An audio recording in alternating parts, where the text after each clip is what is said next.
we arrived at Perth in the early morning from Singapore, so we set off to look around Elizabeth Quay as nowhere else was open, before heading to Kings Park.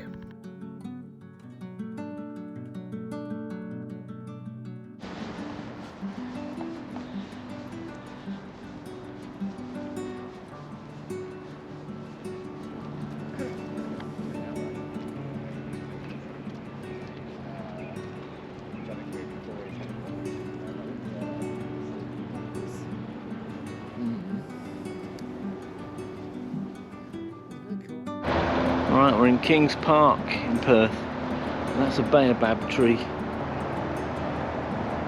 And there's downtown Perth. Kings Park is a very attractive city park in nearly 1,000 acres, with a wide range of different spaces from manicured lawns with fountains to native bushland, including a large collection of banksia plants. It also has some superb views back over the cityscape to enjoy.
This was a typical view of the cityscape from Kings Park that I mentioned earlier on.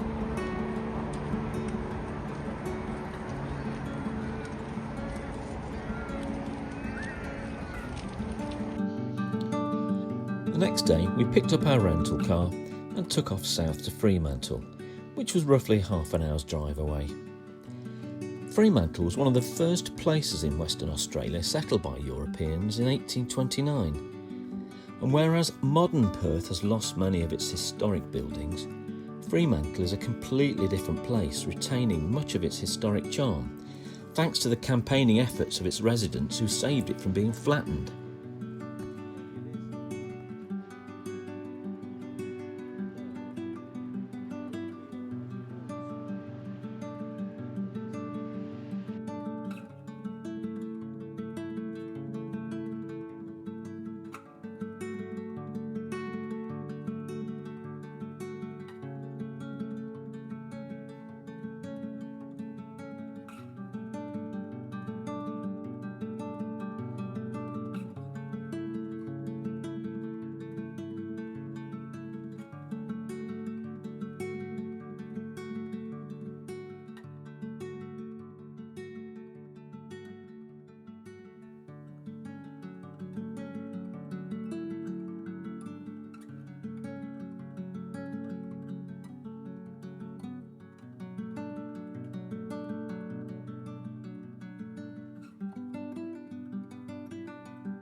Fremantle's earliest history, after after white settlement is as a penal colony.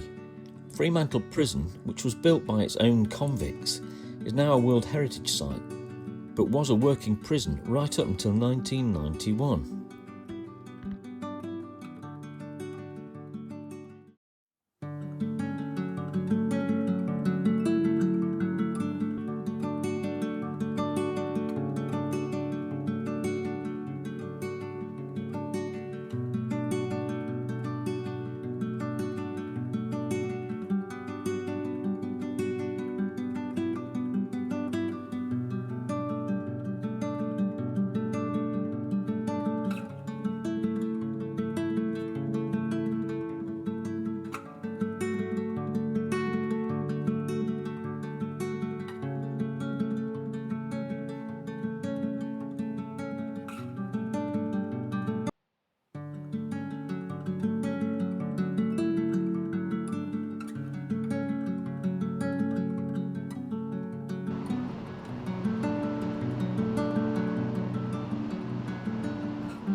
We were up and on the road early the next day, driving down the coast road south towards the Margaret River wine producing region and our ultimate weekend destination of Albany. Weather was a little overcast and cool, which did unfortunately detract a little from some of the spectacular beaches we saw along the way. We stopped first at Bustleton to walk along the jetty there, whose claim to fame, at 1,841 metres, is the longest timber-piled jetty in the southern hemisphere.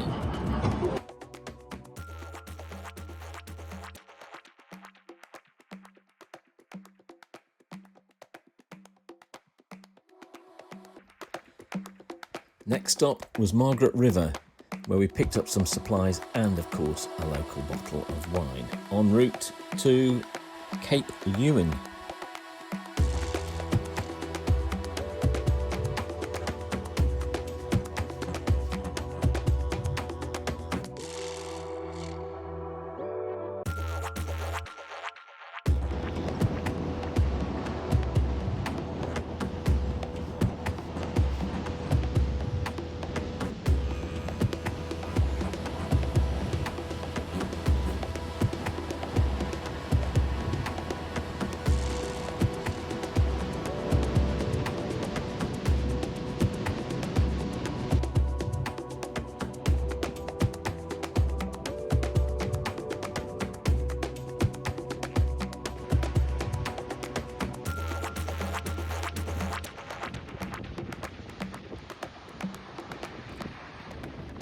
Cape Leeuwin Lighthouse is the tallest lighthouse on mainland Australia. To enter the site there is a small fee, but it's well worth paying. And it's here that you can see the Southern and Indian Oceans meet.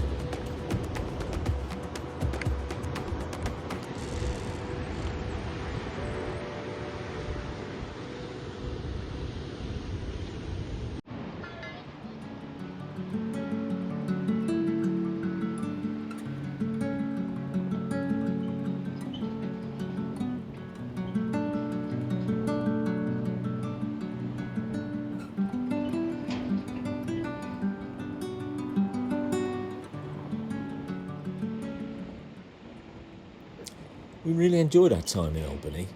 It's a lovely little town, had some really good places to eat and quite a few options, and it was a good base for us to explore the southwest region.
20 minutes away from Albany is the Taundirrup National Park, and we headed straight for the Gap and the Natural Bridge. There are two lookouts at the Gap and the Natural Bridge which provide wonderful views of the Southern Ocean and the coast. Of course, there's a charge to pay in the car park, which covers your entry fee for the whole park. Visitors walk along a raised walkway to the Gap, which is a 40-metre high platform over the roaring, crashing waves of the ocean, which can be seen through the grid of the platform itself, not for those with a fear of heights.